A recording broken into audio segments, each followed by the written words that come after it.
students. In today's lecture, we will start the next unit, unit 2, liquid state of matter. Before this unit, in unit 1, we have already gone through the detailed description of the gaseous state. So we very well know there are 3 states of matter: solid, liquid and gas. And the difference in the behavior of these 3 states of matter is mainly based on the intermolecular distance of separation among the molecules. If we talk about the gaseous state, we very well know in case of gaseous state there is complete disordered arrangement of the particles. They are separated by large intermolecular distances so that there are very weak intermolecular forces of attraction among the molecules, and molecules are free to move about. That's why they are neither having a definite shape nor a definite volume.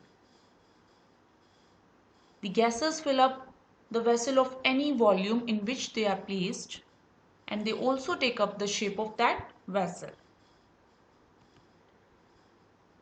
If we go towards another extreme state, that is solid state. In case of solid state, there will be complete ordered arrangement of the particles. These constituent particles will be closely packed, they will be present at fixed position, and there will be strong intermolecular forces of attraction among the molecules. Now, these particles will possess only vibrational motion about those fixed positions. They won't be able to leave those fixed positions. So there is no translational rotational motion, there is only vibrational motion, which we can say small oscillation around the mean position is possible in case of solids. That's why they are having definite shape as well as definite volume. Now, in case of liquid state, what happens? It is an intermediate state between the two extreme states of ordered and disordered arrangement in solids and gases. In case of liquids, the molecules are separated by small distances, and these distances are of order of molecular diameters, so that the intermolecular forces of attraction among the molecules will keep them in contact with one another. But they are not so strong that they will hold them in fixed position like in solid. So as the molecules of a liquid keep in contact with one another, due to this they will have a definite volume. But due to small vacant spaces or holes here and there, in case of liquids, these liquid molecules can move past one another through this intervening vacant spaces or holes. That's why the liquid can flow and assume the shape of its container. They are possessing the fluidity because of vacant spaces or holes present in between them. So how we can define a liquid? A liquid may be defined as a collection of molecules which are held close to one another by intermolecular forces of attraction, but they are showing random motion through the intervening empty spaces. That's why they are showing definite volume because of being contacting one another, but they are showing fluidity because of vacant spaces present in between them. As we can see in this figure, in case of solid, the particles are present at fixed position, there is close packing. Whereas in case of gases, we are looking here, the particles are in random motion, they are having very large intermolecular distance of separation. So there is very free space in case of gases. Whereas in this case of liquid, the vacant spaces are very small, they are of order of molecular diameter. As the molecules are close to one another, they are kept in contact with each other due to intermolecular force of attraction, but due to free spaces present among them, they can show the fluidity and hence they take up the shape of the container. So if we talk about the interconversion of the three forms, we can see solid can be converted to the liquid when it is melted by heating the solid, and then liquid can be converted to the gases by evaporation. Similarly, reverse process can take place. The gas can be converted to the liquid by condensation, whereas further on freezing the liquid we can get the solid form. Now, what do we mean by intermolecular forces?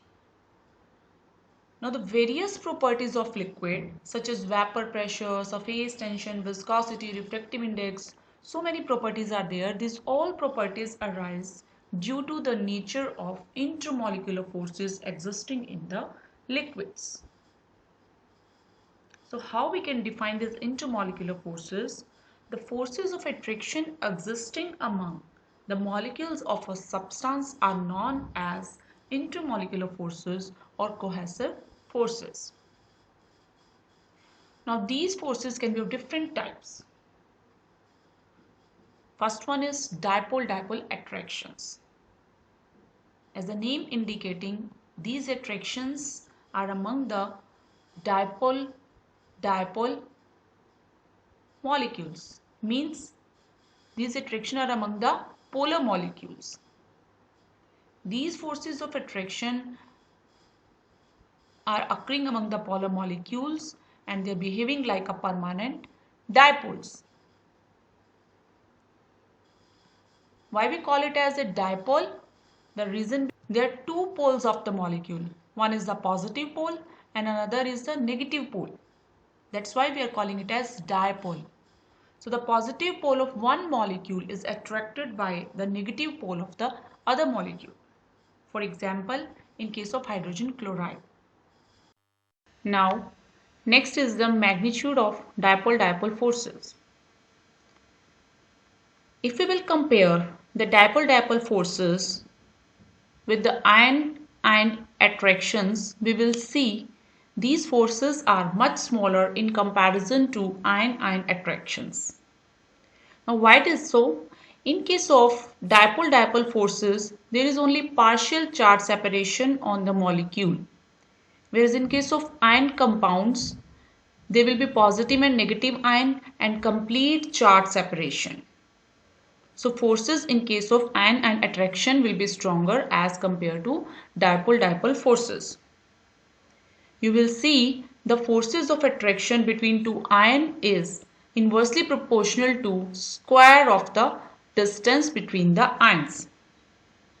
Whereas forces of attraction between two dipole is inversely proportional to 7th power of radius between the dipoles. So we can see this is very much less as compared to the ion-ion attractions. Now, the magnitude of dipole-dipole forces will be directly proportional to the polarity of the molecules. More is the polarity of molecule, more will be the dipole-dipole forces. And we generally express the polarity of the molecules in terms of dipole moment. If you will compare the dipole moment of two very common molecules, ammonia and water, you will see the dipole moment of ammonia is 1.49 diopter, whereas dipole moment of water is 1.85 diopter. Now we can see both are having same molecular mass, but the intermolecular force of attraction are stronger in case of water than ammonia because of more dipole moment in case of water, and it will result into stronger dipole-dipole forces in case of water as compared to ammonia. Due to this, you will see the water is present in the liquid state at room temperature, whereas the ammonia is present in the gaseous state at room temperature. So the magnitude of dipole-dipole forces can be easily compared on the basis of dipole moment of the molecules. Now what do we mean by hydrogen bonding? Hydrogen bonding is nothing but a special case of dipole-dipole attractions. Now, what are the conditions? It occurs in the molecules containing a hydrogen atom linked by a covalent bond to a highly electronegative atom but small in size, like fluorine, oxygen, and nitrogen. So the atom which is covalently linked to the hydrogen atom, that must be highly electronegative and must be small in size.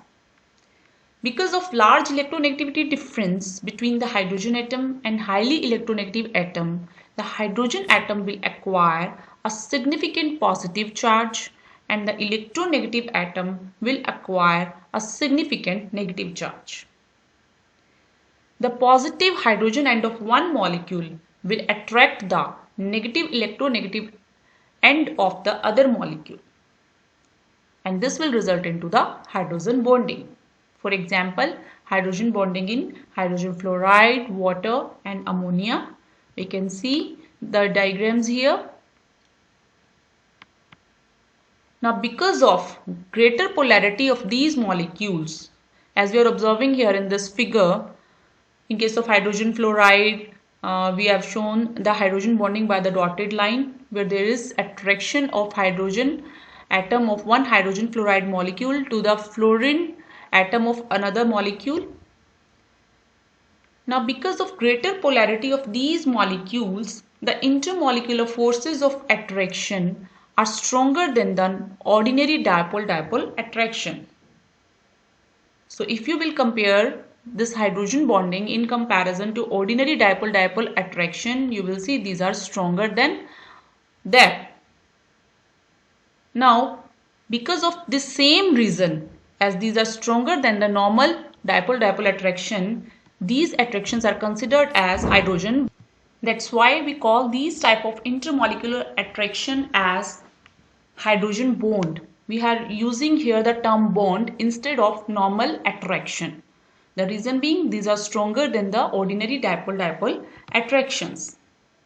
So how we can define the hydrogen bonding? Hydrogen bond may be defined as the attraction of hydrogen atom of one molecule by the electronegative atom of the other molecule in case of compounds containing hydrogen atom linked to highly electronegative atom small in size. Now, what about the strength of hydrogen bond? Hydrogen bond is stronger than ordinary dipole-dipole attraction that we have already discussed in previous slide, and it will be much weaker than the normal covalent bond. You will see the energy of hydrogen bond lies in the range 20 to 40 kilojoule per mole, whereas energy of normal covalent bond that lies in the range 160 to 600 kilojoule per mole. So we can see hydrogen bond are much weaker as compared to the normal covalent bond. Moreover, if you will compare hydrogen fluoride, water and ammonia, you will see depending upon the electronegativity of the atom, the strength of hydrogen bond follows this order, where hydrogen bond strength is more in hydrogen fluoride as compared to the water, which is further in higher as compared to the ammonia. The reason being electronegativity difference between hydrogen and fluorine is maximum, and then in case of water it is lower as compared to hydrogen fluoride, and further in case of ammonia it is lowest. So hydrogen bond strength will decrease in this order. Now next one is dipole induced dipole attractions. As the name indicating, these type of attractions are taking place between the dipoles and induced dipoles. Now what happens? The positive end of a polar molecule, which we can say dipole, will attract the electron cloud of a non-polar molecule lying close to it and thereby polarizing it. So when there is non-polar molecule in the vicinity of a polar molecule, the electron cloud of this polar molecule will distort the electron cloud of this non-polar molecule, and it will induce a dipole in the non-polar molecule, and that type of dipole is known as induced dipole.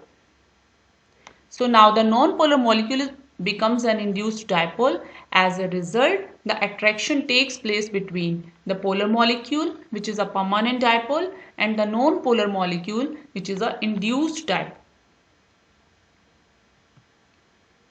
Now next one is induced dipole attractions or London dispersion forces.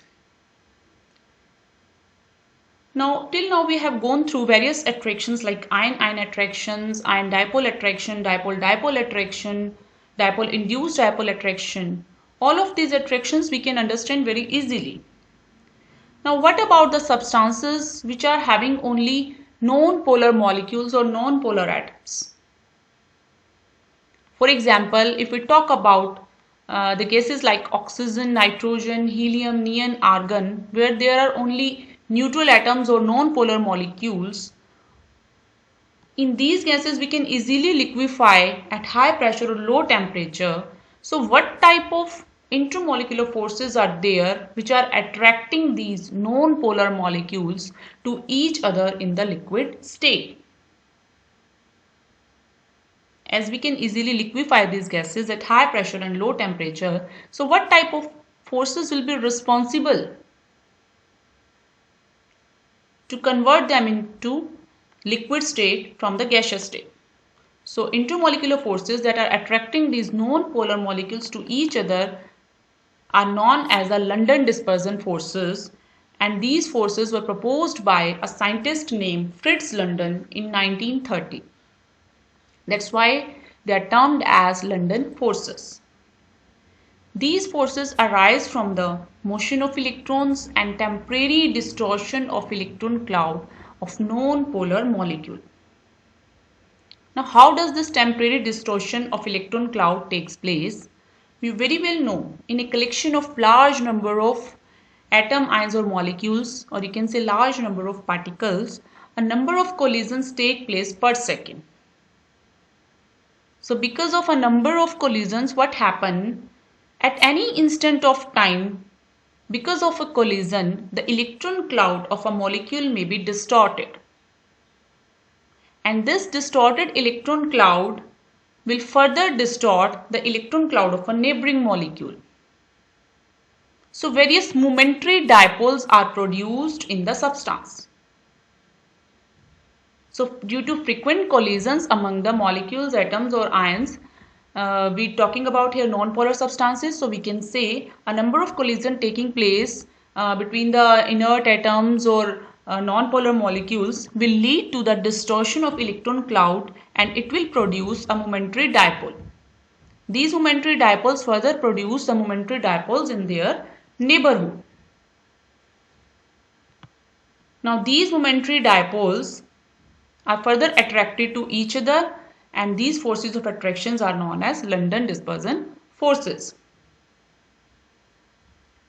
So the momentary dipole inducing dipole in the neighboring molecule and attracted to this induced dipole in the same way as a permanent dipole, and these are known as London dispersion forces.